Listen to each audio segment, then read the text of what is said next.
Bienvenue à Yazoo, le balado où on explore comment l'intelligence artificielle transforme notre quotidien. Aujourd'hui, on s'attaque à un irritant universel, les casse-têtes administratifs.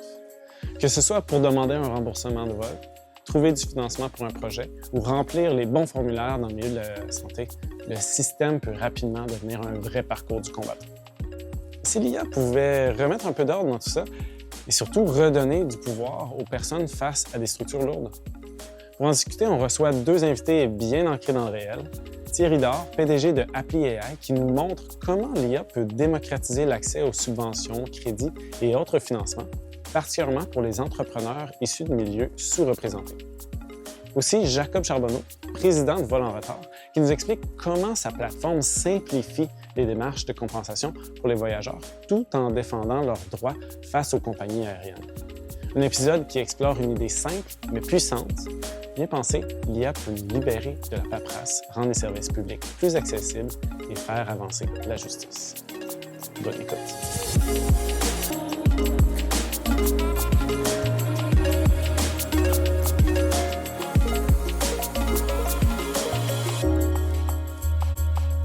Bonjour à toutes et à tous et bienvenue sur Il y a du neuf, le podcast où on explore l'IA dans l'industrie et notre vie quotidienne. Je suis donc Laetitia Constantin, développeuse web et IA à explorer, et je suis accompagnée de Rémi, VP et cofondateur. Je suis très excité par le podcast d'aujourd'hui. Comme à l'habitude, on parle de l'impact de l'intelligence artificielle sur la société, en industrie, en entreprise. Là, on a deux joueurs clés montréalais qui ont un focus à rendre des processus tedious, je recherche le mot français, des processus difficiles à accomplir le plus facile à exécuter. Je vous laisse vous présenter. Thierry, Jacob, on commence avec Thierry, disons. Comme Thierry, vous voulez, ouais. Qui es-tu? Quelle est ton entreprise et pourquoi est-ce que ça résout des problèmes? Déjà, merci de me recevoir, Laetitia. Merci, Rémi. Puis, je suis en tellement belle compagnie avec Jacob. C'est inspiré. Je suis inspiré et c'est inspirant. Moi, je suis Thierry Lindor. Je suis citoyen actif tout d'abord. Je suis entrepreneur, je suis d'ascendance africaine. Je crois que c'est important de le mentionner. Quand on a une voix, faut parler de qui on est puis de notre identité. Je suis délégué au G20, aux Nations Unies aussi. J'ai eu la chance de représenter le Canada sur des plateformes internationales, notamment au Japon, en Arabie Saoudite et aux Nations Unies évidemment. Et je suis aussi entrepreneur. J'ai été entrepreneur longtemps. Ça fait longtemps que je suis entrepreneur, j'ai toujours été entrepreneur. Une dernière itération de ma vie entrepreneuriale, c'est en technologie intuitive. Et oui, en facilitation de procédés, de processus qui sont insidieux, je dirais. J'utilise les termes même pernicieux parce que je pense qu'ils sont faits souvent par design à garder le statu quo. Et nous, ce qu'on fait, selon moi, on est des libérateurs, des révolutionnaires. On essaie de rendre le statu quo désuet. On essaie de lui faire honte au statu quo. Et moi, j'évolue dans un monde où est-ce qu'on démocratise l'accès au financement. Appli AI, c'est une société qui aide les usagers à matcher, appliquer et à recevoir du financement non dilutif, des appels d'offres, des subventions, des crédits d'impôt. Et on a été appelé par BetaKit il y a 1 mois, le Tinder économique des innovateurs au Canada. Ouais. Sauf qu'on ne matche pas les gens avec des mots de tête, on les matche avec de l'argent. Puis on utilise OCR, NLP, le clustering, pour s'assurer de faire l'autopopulation de leurs demandes sur n'importe quel PDF dans l'espace, encore une fois, économique. Et aussi, on corrige un anticipateur de texte qui est un peu comme un Grammarly ou un Antidote, mais au lieu de corriger des fautes de grammaire, ça corrige des fautes de grant et d'appel d'offres. Donc, 62 000 usagers, profitables.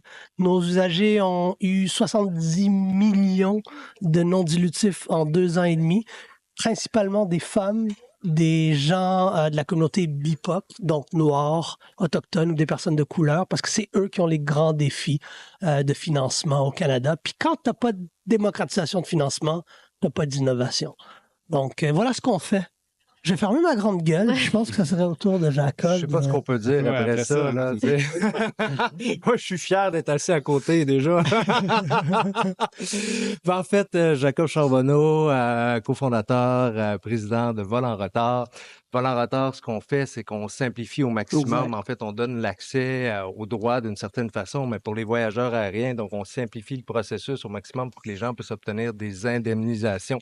On a d'ailleurs milité à la Charte canadienne Bravo. pour obtenir une charte qui vient protéger les voyageurs au Canadien, qui est une nouvelle. Hein? C'est arrivé en 2019. Donc, avant ça, dès 2017, on militait Chambre des communes, Sénat, l'Office des transports. Même par la suite, on a continué d'être impliqué parce qu'il y avait une déficience au Canada. Il y en a toujours une, mais beaucoup plus grande à l'époque.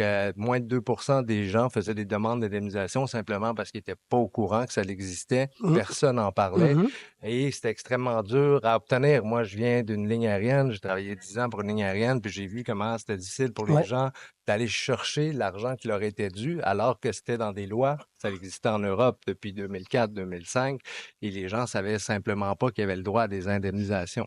Donc, c'était un peu le free-for-all. Puis, on se bat contre des lobbies qui sont Ben oui. énormes, qui mettent des pressions gouvernementales énormes, des Mhm. entreprises qui ont des réseaux énormes. Puis on a décidé qu'on allait s'attaquer à ce marché-là. Le statu quo encore.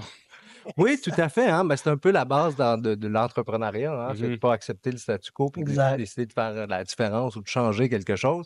Donc, on a lancé Vol en retard à l'époque sur un mode plus, après voyage, les gens pouvaient venir. On a lancé une plateforme pour obtenir des indemnisations après coup. Et depuis, on est passé à un mode beaucoup plus proactif. On a lancé un assistant virtuel pour les voyageurs. Donc, vraiment, on va les accompagner, on va les informer, on va les éduquer sur c'est quoi les droits, c'est quoi les obligations du transporteur spécifiquement pour leur situation en temps réel. Parce que souvent, les gens sont laissés à eux-mêmes. Présentement, ils annoncent une grande grève avec Air Canada, 46 de la capacité canadienne. 46. C'est fou, là. Puis, on va stopper les opérations possiblement si la grève est déclenchée à 100 là, tu as 25 000 Canadiens qui veulent revenir au Canada tous les jours qui ne pourront pas. Mhm. Déjà, tu as 110 000 voyageurs par jour qui vont voir leur vol annulé et impossible de rejoindre quelqu'un chez Air Canada. Évidemment, ils sont débordés. Et là, ils ne savent pas quoi faire. Donc, moi, qu'est-ce que je fais? Je peux-tu me payer une chambre d'hôtel? Qu'est-ce qui arrive? Puis, tout ça va avoir des répercussions sur plusieurs jours, plusieurs semaines. Absolument. Parce que Oh, wow. il y a un effet domino qui va se créer, un effet boule de neige. Et là, ça devient chaotique. Puis, c'est les lacunes du système canadien parce qu'on a un duopole. Là, hein. Il y a juste deux grandes lignes aériennes. Fait que s'il y en a une qui Exact. n'opère pas, ben, C'est fait. toute l'industrie, finalement, est un Absolument. peu sur pause. Mm. Donc, c'est un peu ça. Quel casse-tête. Oui, tout à fait, surtout pour les voyageurs. C'était déjà un casse-tête quand ça allait bien, donc quand ça va pas bien, c'est encore pire. Vraiment. Plutôt, on cherchait le nom de l'épisode. Ça nous semblait évident là où vous œuvrez, mais ça me semble encore plus évident maintenant. On parle de l'IA contre les maux de tête. Oui, On souhaite. Je veux faire une demande de financement. Ouais. Tout de suite, j'ai déjà une migraine. J'ai des problèmes de transport. Je suis à l'aéroport, puis on me dit non, tu partiras pas aujourd'hui. Il faut tout que je réorganise ma vie autour de ça. Ouais. Je vois mal comment les gens pourraient être mieux desservis que par les solutions que vous œuvrez, mais pourquoi est-ce que vous avez choisi d'inclure l'IA dans ce que vous faites? oui. Ben, en fait, de notre côté, on a commencé par le mettre dans le back-end, hein, donc dans nos systèmes, dans nos procédures pour simplifier la tâche à nos équipes, donc pouvoir faire plus avec moins, donc vraiment pour lisser le processus à l'interne, automatiser le processus, analyser beaucoup de data, donc des data aériens. D'une part, donc, puis aller voir quelles sont les réglementations applicables. Donc, c'est vraiment à ce niveau-là qu'on l'a implanté. Maintenant, on arrive à un autre niveau où est-ce qu'on veut l'amener dans le front-end. Donc, vraiment au niveau de l'expérience client. Donc, d'avoir maintenant, il y a de plus en plus d'outils qui sont démocratisés, qu'on peut implanter plus facilement qu'à l'époque. Et là, tu peux avoir des modules de conversation, tu peux avoir des modules de prédiction. Donc, c'est quoi les chances que tu manques ta connexion? C'est quoi les chances que ton vol soit touché par une grève de pilote, par exemple? Donc là, on vient à donner des clés aux gens pour savoir prendre des décisions qui sont éclairées et pas être juste dans le doute de qu'est-ce qui peut arriver, qu'est-ce que je fais si ça arrive. Donc, on arrive avec des solutions qui sont beaucoup plus concrètes. Vous arrivez à faire des prédictions? Comment on fait pour prédire? Bien évidemment, je suis pas le gars qui implante les modèles, mais c'est vraiment basé sur toutes sortes de données. Donc, ce qui se passe, la météo, tu vas avoir l'achalandage, tu vas avoir de l'historique. Il y a des routes qui sont plus touchées que d'autres, t'as des historiques de lignes aériennes. Tu disais qu'on est 25 000 Canadiens à revenir à tous les jours. 110 000 qui voyagent à tous les jours? Oui, exact. Donc, tu as tous les voyages à Inter-Canada. C'est beaucoup de données. Tu as 25 000 qui veulent revenir au Canada. Tu en as 15 000 qui veulent retourner dans leur pays parce qu'ils ne sont pas Canadiens, mais ils ont pris, par exemple, Air Canada dans ce cas-ci. Donc, c'est énormément. Puis ça, c'est juste les données pour Air Canada. Donc, en voyage, annuellement, là, c'est 170 à 180 millions de voyageurs au Canada là, par année. Et puis, j'ai appelé, pourquoi on a choisi de se tourner vers l'intelligence artificielle? Ouais, pour nous, je pense que le terme IA est galvaudé de nos jours. Je pense que tout le monde fait de l'IA. Si on écoute ça, ma grand-mère, je pense qu'elle fait de l'IA. Pour le tricot. Exact, elle tricote avec l'IA. Je pense que pour nous, pour moi, si tu me poses la question demain, Thierry, c'est quoi de l'IA ou un système qui fonctionne réellement, qui est vraiment intuitif? Pour moi, c'est un système qui pense, mais j'irais un step plus loin, c'est un système qui apprend. Tu fais pas d'IA si ton système apprend pas. Puis qui dit apprendre, pour apprendre de ses erreurs, dit fine-tuning, puis dit inference. Donc, si tu veux te rendre à de l'inférence puis avoir des prédictions, il faut que ton système apprenne. Nous, dans notre space, où est-ce qu'on dit qu'on veut démocratiser l'accès au financement, il y a deux façons. Il y a t'appliques, déjà, il faut que tu trouves le grant, il faut que tu trouves la subvention ou l'appel d'offres. Puis à partir du moment où tu la trouves, après ça, tu te construis ta petite fichier Excel, puis tu te dis, j'ai-tu appris de mes leçons ou non? Ben, peut-être. Celle-là était facile, elle était moins facile, ainsi de suite. Première étape. Après ça, si tu le fais humainement, ben, tu écris une façon. Puis là, tu te dis, cette façon-là a fonctionné, j'ai appris de mes erreurs, je vais réécrire de la même façon. Mais ce que tu oublies, c'est qu'il y a des humains au Parlement, à l'Assemblée nationale, qu'ils passent des nouvelles lois. Je vais donner un exemple concret. Moi, je viens de Saint-Michel, Montréal-Nord. Quand tu écrivais une subvention il y a 10 ans, on disait jeunes marginalisés. Là, à un moment donné, il y a quelqu'un à Ottawa qui a dit on dit plus jeunes marginalisés. On dit jeunes qui est à risque. Ouais. Donc, la terminologie de comment tu écris a changé. C'est humainement impossible d'apprendre et de rester à jour avec tout ça. C'est impossible. Donc, l'IA nous permet d'aller, désolé du terme, fetcher l'information, la lire, l'agréger, la désagréger et optimiser ton écriture la prochaine fois que tu vas écrire sans avoir à toujours te tenir au courant. Et quand on sait que 97% des entrepreneurs n'utilisent pas du non dilutif pour commencer ou scaler leur business, moi je dis que, comme on dit, there's level to this. Les femmes, c'est peut-être 99,9%. Communauté dont moi je viens, c'est peut-être 99,9%. Donc, la seule façon d'avoir une certaine équité, une justice dans cette optique-là, c'est d'impliquer de l'IA. On n'a pas le choix d'impliquer de l'IA parce que l'IA et la technologie peut apprendre plus vite et cet apprentissage et cette connaissance-là peut germer en résultats concrets, financiers et permettre à une personne autochtone de Kahnawake d'avoir la solution pour le cancer qui décide de fermer boutique, mais parce que justement l'IA est impliquée dans le processus, elle a plus de runway parce qu'elle vient de lander 200 000, elle vient de lander un projet avec le ministre de la Santé qui va lui donner 1 million, puis qu'éventuellement on va être capable de trouver une solution concrète pour les changements climatiques ici au Québec, chez nous, parce qu'on est capable. Ça donne du pouvoir à ceux qui en ont besoin. Tout compris. Apprendre à une vitesse technologique intuitive, c'est une question, une dynamique de pouvoir. Rémi, tu viens de mettre le doigt dessus. Question de justice algorithmique, et nous, c'est ça qu'on pense. Ce qu'il a décrit, Jacob, avec éloquence, c'est une justice. C'est transférer le pouvoir entre des lobbies, compagnies aériennes, vers les consommateurs. C'est de la justice, ça. Mais là, vous avez dû vous faire des ennemis.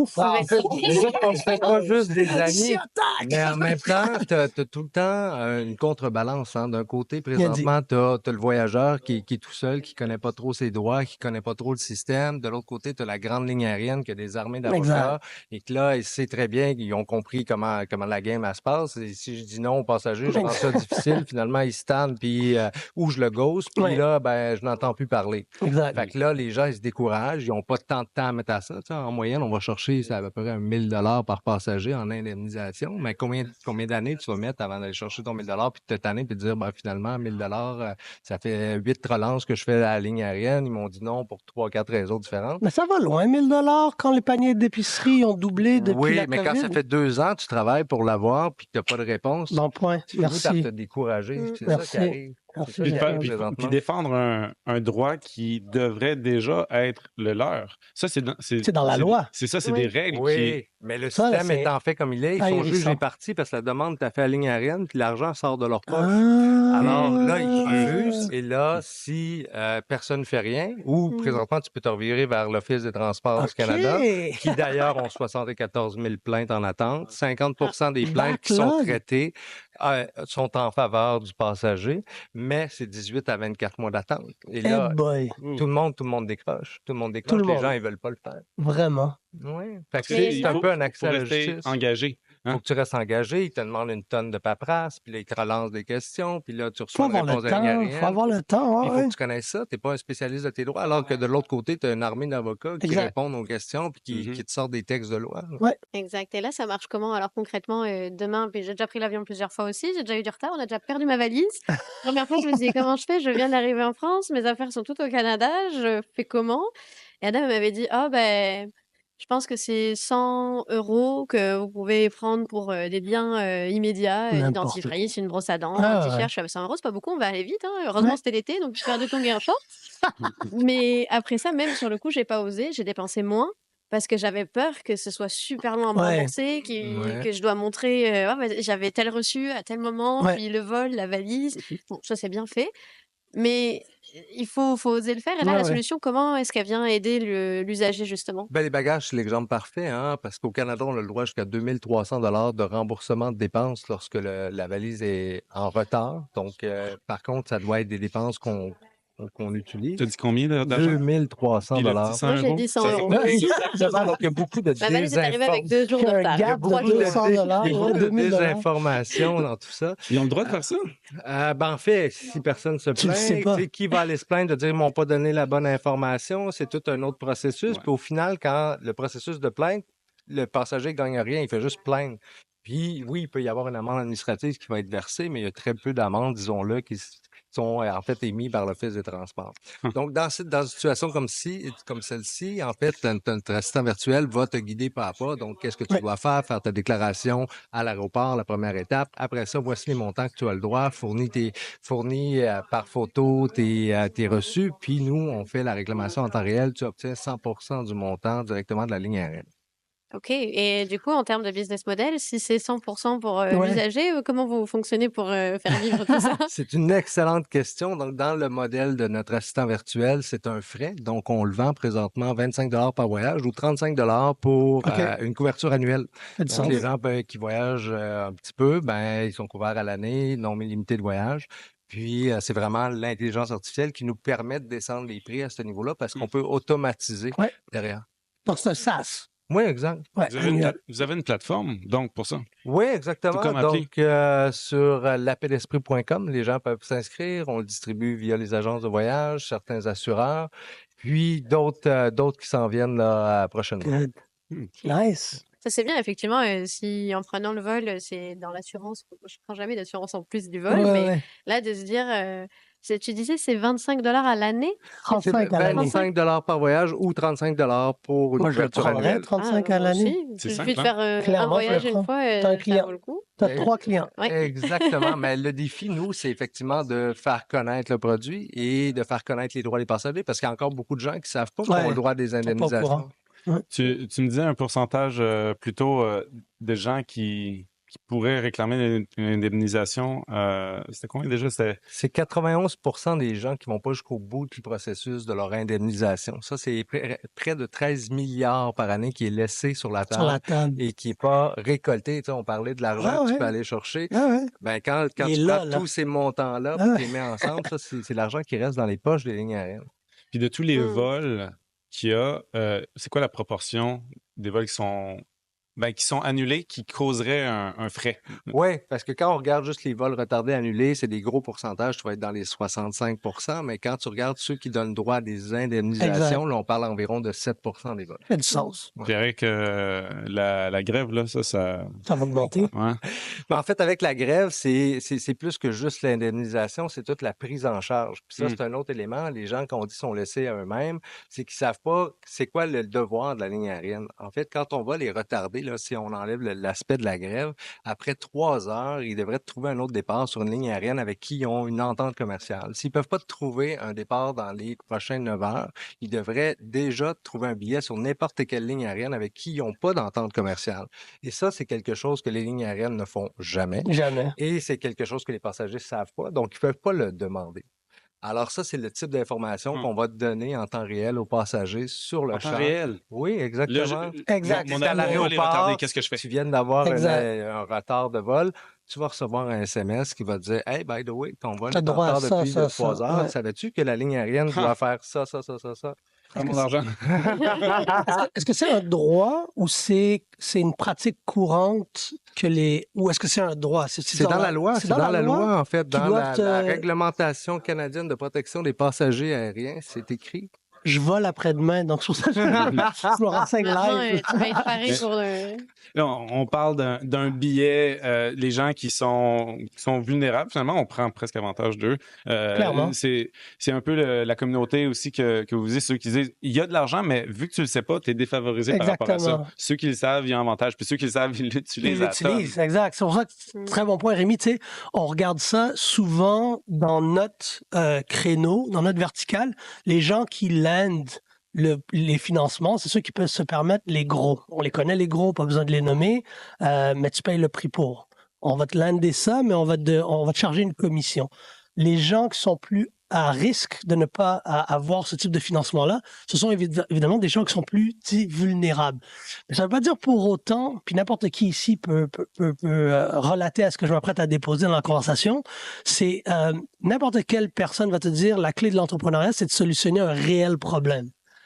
Ben, au Canada, les gens qui vivent beaucoup de problèmes sont souvent issus de communautés dites désinvesties ou marginalisées. Donc, quelque part, quand tu as 97% des gens qui n'ont pas le financement qu'ils ont besoin non dilutif, ça laisse un 3% qui, oui, effectivement, eux maximisent le shred, maximisent le volet 1 au Québec, vont maximiser le mi-tax pour voyager à droite et à gauche, le can export de ce monde. Mais si tu sais pas que ça existe, ben c'est renvoyé à la trésorerie. On l'a vu récemment avec CIDAP. Le gouvernement du fédéral, on dit « CIDAP, après la COVID, l'adoption numérique digitale, 2,4 milliards, près de 3 milliards. » Puis au bout de 2 ans, on a juste dépensé 400 millions. Qu'est-ce qui s'est passé? Exactement. Ben, l'argent est retourné à la trésorerie. Puis là, ils ont dû dire les politiciens, ça s'est tellement bien passé qu'on a décidé de rapatrier l'argent, puis en réalité, ils le revampent, ils le rebrandent, puis ils remettent ça sur la table, puis tu as des gens qui sont encore sur le menu au lieu d'être à la table. Donc, nous, c'est ça qu'on fait. Notre plateforme intuitive, essentiellement, ce qu'elle fait, c'est qu'elle met tout le monde à la table. Elle dit maintenant que tout le monde est à la table, may the best ideas win, que les meilleures idées gagnent. Si tu as une bonne idée, puis tu as un bon plan d'affaires pas pire, tu as des états financiers pas pires, ben on peut aller fetcher cette information-là, autopopuler ta demande, te sauver de l'argent, te sauver du temps. Et toi, en l'espace de quelques temps, nos utilisateurs moyens, ils ont 37 000 par année. Ils payent en moyenne entre 6 000 à 10 000 ou freemium. Le freemium, ça te match. C'est juste du matching. Si tu prends le plan à 400$ par mois, ben là, tu as un petit peu de matching puis des outils qui peuvent t'aider à le faire toute seule, t'autonomiser. Sinon, on a un Grant Writer Marketplace. Puis si tu payes le gros prix, oui, c'est un gros prix, c'est déjà beaucoup moins que ce que tu aurais payé. Et surtout, j'adore ce que tu as dit, c'est combien d'argent est-ce que tu laisses sur la table? Tu vas payer 10 000$, tu vas en faire 37.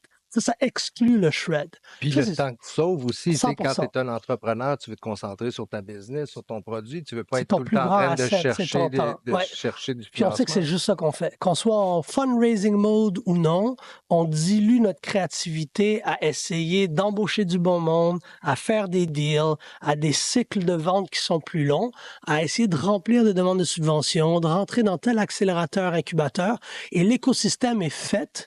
Désolé de déposer ça sur votre podcast, mais je crois que l'écosystème est fait comme ça. Ce n'est pas un hasard parce qu'il y a beaucoup trop de joueurs au Québec, puis il n'y a pas assez de talent dans les accélérateurs incubateurs. Désolé, je l'ai dit, mais nous, on est le produit. Ils écrivent toutes des subventions pour avoir du cash, puis en réalité, on devient juste du bétail. On nous rentre dans des programmes d'accélération, on nous rentre des programmes d'incubation, puis on s'en fout que tu réussisses. Tu as fait tel workshop, tu as eu tel mentorat. Les entrepreneurs au Québec sont surmentorés et sous-financés. Puis quand on nous donne du financement, on nous traite comme des jeunes en CPE. C'est littéralement ça. Puis Ah, j'aime nous, ce ça. qu'on fait, c'est ça qu'on fait. On vient dire, non, Jacob, il sait comment construire une unicorn québécoise. Fais-y confiance, Il y a trop de gatekeeping. t'as tout compris. Puis il faut que je sois ami avec toi. Puis si on est des petits amis, ben là, je vais avoir ci. Puis sinon, je me rends là. Quand en réalité, s'il y a la meilleure idée, qui gagne? Laisse-le avoir l'accès au financement, laisse-le lander, bloque-le pas par un incubateur, bloque-le pas par un mentor, oblige-le pas à prendre un consultant nécessairement. Mais il y en a des bons consultants. Je suis assis en face d'un excellent consultant. Mais quand ils sont bons, sortez l'argent. Mhm. Empowerer, donner l'autonomisation à l'entrepreneur d'aller choisir son consultant de la bonne façon. Donc, nous, c'est ça qu'on croit. On croit qu'on est juste une partie de la solution dans la vraie démocratisation puis l'expansion de l'innovation au Québec parce qu'on est talentueux au Québec. On est, sorry, là, curse, là, je veux pas curse, mais on est foutument fort, mais il y a trop de gatekeeping. Ouais. C'est ridicule, il y a trop de politique, puis en réalité, c'est nous qui perdons. C'est les bons consultants qui perdent, les belles compagnies, les belles business SaaS, puis il devrait y avoir, comme ça, c'est un unicorn, c'est sûr, là, tu sais. Puis je veux pas dire que nous, mais je pense que nous aussi. Puis quelque part, ben, si on est capable, encore une fois, de rendre l'accès à ce financement-là non dilutif, c'est ton cash flow qui est extend, c'est ton runway qui est extendé, ton burn rate diminue. Lui, il peut créer encore plus de belles solutions, il peut recruter des talents, il peut créer des jobs. Le recrutement, on n'en parle pas assez, mais c'est quelque chose Jamais. de super difficile. C'est long. Tu t'embauches tranquillement, puis tu renvoies rapidement. Hey, Ouais. c'est rough, là. Ouais. C'est rough. Donc, non, je pense les deux, on a le luxe d'avoir une solution qui amène de la valeur réelle. Puis c'est un honneur de parler de ça avec vous dans votre podcast. Thierry, Jacob, je parlerai avec vous encore tellement longtemps. Ça serait le fun. On est à la fin de notre temps déjà, mais je vous ai trouvé super inspirant. Vous êtes ceux qui démontrez la voie, qui montrez la voie. Est-ce que vous auriez une chose à dire pour inspirer les gens? C'est ta clientèle essentiellement. Ouais. Des gens qui vont être à l'endroit où vous étiez il n'y a pas si longtemps? Ben, moi, je dirais pour les jeunes entrepreneurs d'aller, en fait, tous les entrepreneurs d'aller utiliser la solution. Ah! Déjà, ça va sauver homme à du marier. temps. Hein? Puis, donc, mais sérieusement, une très belle solution. Puis, c'est incroyable. C'est une belle entrepreneur. Merci, Jacob. Moi, ce que je donnerais comme conseil, c'est pas parce que vous avez, puis ça, je l'ai vécu. Nous, on est bootstrappés au bout de 2 ans et demi. Ben là, on s'apprête à potentiellement lever. C'est pas parce que tu as eu un mentor dans un incubateur, un accélérateur qui dit que ton idée, ça va nulle part, que tu as besoin de l'écouter. Les mentors au Québec, au Canada, c'est comme des VC. C'est des glorified stock pickers qui n'ont pas toujours la solution infuse. C'est pas pour les attaquer. Mais ton mentor d'aujourd'hui, c'est peut-être pas aussi ton mentor de demain. Puis c'est pas parce qu'il t'a dit non que tu es obligé de le croire puis de penser que lui, il a vraiment la science infuse. Si tu crois en ton projet, tu solutionnes un réel problème, entoure-toi de mentors qui peuvent t'accompagner à chaque échelon de ton parcours. Quand tu es incubé, c'est une chose, puis tu es dans l'idéation, c'est une chose. Ton prochain mentor, il faut qu'il t'aide à accélérer. L'autre, il faut qu'il t'aide à scaler. Après ça, quand tu scales, il faut que tu ailles public ou que tu raises une round série A. C'est pas vrai que ton gars qui t'a incubé, il va t'aider à te mentorer pour que tu sois en série A, série B, ou comme on va voir Jacob et son équipe, avoir un IPO d'ici 5 ans. C'est ça mon conseil à ceux qui nous regardent. Écoute, je ferai un peu de pouce là-dessus parce que tu as tout à fait raison, mais l'importance de s'entourer puis de parler de son produit, de parler de son Exact. entreprise, d'en parler à plus de personnes possible d'être présent dans De les rêver. événements, de rêver, de faire rêver les gens. Plus tu vas en parler, plus tu vas t'entourer de gens forts. Puis oui, tu as raison, c'est peut-être celui avec qui tu as commencé, c'est peut-être pas celui avec qui tu vas C'est finir. correct. Et c'est correct, mais qu'il y en ait beaucoup, ça, c'est plus facile. C'est des courroies de transmission, c'est des gens qui vont te présenter d'autres personnes. On s'est rencontrés par des gens qu'on connaît en commun. Ouais. La force du C'est réseau. comme ça que ça, effectivement. Exact, Rémi. T'es C'est fort beau. sur ça. On finit sur une note super positive. Merci beaucoup d'être venus, Jacob et Thierry. Merci. Merci pour vos conseils, ça a été super inspirant. Merci Rémi d'être là aussi Merci à aujourd'hui à la vous. table. Merci à vous d'être vous. Avec grand plaisir. Merci à ceux qui nous écoutent à la maison, à la cuisine, Oh. peu importe. N'hésitez pas à nous suivre sur LinkedIn ou sur notre site internet explore.ai. Et puis on se retrouve très bientôt pour un nouvel épisode. Merci. Merci à vous autres. On vient de voir que l'intelligence artificielle peut devenir un précieux outil de simplification pour alléger les lourdeurs administratives qui freinent l'accès à des services essentiels. Imaginez ces casse-têtes administratifs comme un labyrinthe complexe. Formulaires, délais, exigences opaques. Un parcours qui peut décourager même les plus déterminés. Avec leur approche concrète, Thierry Dard et Jacob Charbonneau nous montrent que l'IA peut agir comme une carte interactive pour naviguer plus rapidement dans ce labyrinthe.